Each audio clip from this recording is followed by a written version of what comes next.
100 ka pina. Tuwara ni Saka ng 200 pesos. 160 ang masakpan.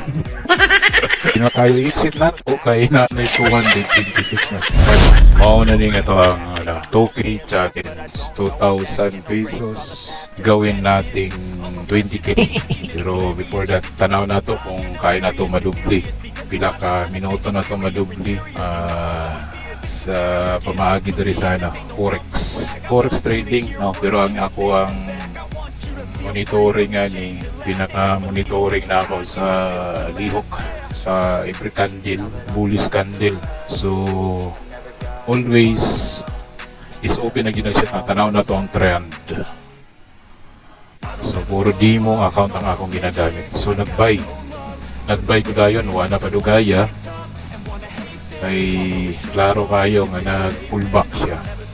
Pero sa akong monitoring, so butangan sa nato ni og take profit 300 kapin, 300 pesos kapin. Pero anytime pwede ka maka-exit ani kay scalping mo ni siya.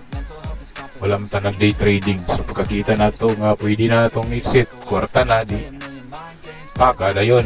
So aiming na nga itong mouse sa pag close sa to ang order. Tanaw na to, di ba nag pullback siya. Tanan niya pasaka, tanan niya direction, may pullback yun na sa gasa ka. So ready to close. Tanaw na to, pilay baka ani sa 2,000, nadungagan na po sa 159.31 pesos. So padayon, sulat na po natang pullback. Ayos sagsalang gayon kay gahataw pang mga buyers. Tuwara, wala to na itong pullback bago tamo entry na po. Diha nagabud ang mga spinning top. Kana, basta spinning top ay reversal na siya. So pinasmasay ni siya, 5 seconds ang monitoring. Tuwara ni hulog. Dito ba pag wala na, may mga rejection, paka na yun, para pindot na yun, amigo. Ready to exit. Scalping man ta, matakabalo sa in the next minute, matakabalo kung simitabo. That's why naka-aiming na nga ang close. So lato na lang nato, pullback na siya, musaka, yun na. Wala. Dagang kay rejection yung ilahang na. Kusgan kayong mga buyers. Alam kayong mga buyers, sulit kayo ilang mga candles ng mga buyers. Diba? Saka. Pasking saka. So ready to close itong order. Although nabutang tag-take profit, pero anytime pwede ka exit. Para pag-exit na niya. Ready to close ni siya. Plata kabalo sa may tabo, mahulog na siya mo, baba. Kabalan man na to, manggawas man ng mga reversal na sulit candle, so exit po ta. Hindi na. 100 ka pina. Tuwara ni Saka ng 200 pesos, 168 ang masakpan. 168 na po ang nadungag sa itong profit. So pullback, siyempre hulaton ang pullback. Nga ginay pullback. Pag na-rejection na, murag mag-isod na, click na yun ang buy.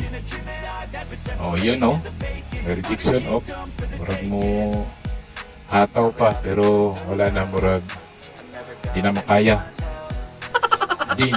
daw. Although daghan na yung mga sellers, pero ang buyers na kubong, that's why na rejection. Nawas na spinning top dira para i-click na dayon ta para ready to exit na. Copy na to na para sa itong take profit. Pag mo kalit siya og tulbong, at least hugnan din na to. Kaya kung ibutang ni mo stop loss, mura po ito isungkiton stop loss, pwede na tayo exit na to kay na 226 na lagi. So dili gid siya perfect kay wani baba naman po di pullback na po. Kaya kung dili nimo na isid dayon, upside ka sa pullback niya nga dugay ka makakwarta na. Ang atong 2000 926 na siya. Entry na po, dato pa po ng pullback. O ready to close all. Nara kadali scalping. No, mura lang kag namingwit bitaw sa galukso nga mga dagko kay kasayan. Pwede na kayo, tumbong na po, isang panapununan din 99, nagungag na po na sa tuwang profit. So, ito na po katong pullback. May pullback tayo. Rejection, sulat na sa ginato. Malat, tulbong pa na sa diya. Maagin na pullback, dili gina pwede nga dari-diretso na siya. Always may pullback din na siya. Dili gina mawala. Wala to na tong pullback. Hintay-hintay, abang-abang. Huwag kang kukurap. Seconds, 5 seconds lang isa. Free candle, 5 seconds. Gagawa sa mga bagong candle. Gagiga yung mga mga buyers. Grabe mga bullies candle. Sunod yun. Sa 5 seconds na siya. Dari pinakadapis na monitoring. Bit by bit kalihok. O tora, pullback na po siya. Pullback, wala to ng rejection. Wala to ng rejection. Inig-muhina na ang mga sellers. Although solid kayo sila pero di sila ka-sustain. Dili nakasustain sila. Taas kayo, grabe kusgana. Napil-apil ng mga scammer ani bang mga scammer ani napil-apil na dari. Sige, wala na. Luya na sila, para pag yun, sabi nakasulod ng isa, pahabol.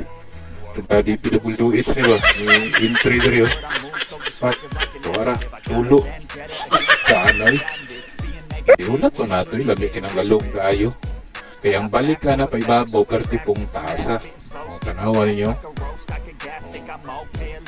Ang pinaka-previous nga support, murag mahit na niya. Dili na niya lapagun. No, kasagaran, tora. Entry na tadri. Active din, kamot. Wala na rejection. Copy na to ang TP. Ito na yung TP para way mahay ba. So, 26. Ate 26. 600. 1K ang atong i-hit karon nga session. Karon na trade 1K tos higop taglugaw another 1K na po higop tagkapi ana lang yung scalping suskusgan kayo grabe mga barkada nga taga DPWH so niya pilapil og sailors mga buyer kani congressman kani mga buyers banat ang mga buyers kadi karangkada pugong tanan sa nato ni horizontal deriyo para monitor nato dapat monitor nato ang pinaka-extreme na maagta niya yan nato makalculate kung kayaho na sa itong equity pero grabe equity na to 2K lang 2K so far naka 600 na ta. So pag 3K rest, mag-rest ta. Every 1K madungag rest. Tapos higop tag lanot. Tira na po. Wala ginahinay na. Ipon-ipon ng mga congressman versus taga DPWH ni. Nagsangka ni sa mga wakwak so oras gan kayo nga sealer gan kayo sa kalamisan nilang kwarta pero wala dili na sa kakon basta maka cross up ng yelo nanay bindita diyan ang yelo nga linya ibinditahan na sa kalbong pare okay, karang pada na po tayo babaw, so kwarta na puntahan eh. Ang timihimo ni. Income na po, profit na po doon. Anay sinintimos pa lang umpisa oh. Tuwara. Tuwara, gilapagan na sa mga congressman. Ari nyo, isa kabag nga kwarta. Ready to close na ta kay himos na atong basket kay tagtaod baka na guni palit magtulbong sa nawa tagtaod. Grabe pugong sila pero wala na luya na yung rejection na nila although daghan na sila kwarta pero sige pa na kaya wala ito lang lato. Antayin natin. So pullback na lang yapon sa pullback kay uptrend uptrend. Bagong ba na walahing ano na ni. For decision paka na wala na. O wala 3K na ta na unsar mo 240. Sabi ka 3K na. O nga lang to sa 11 minutes. Nice roll folks.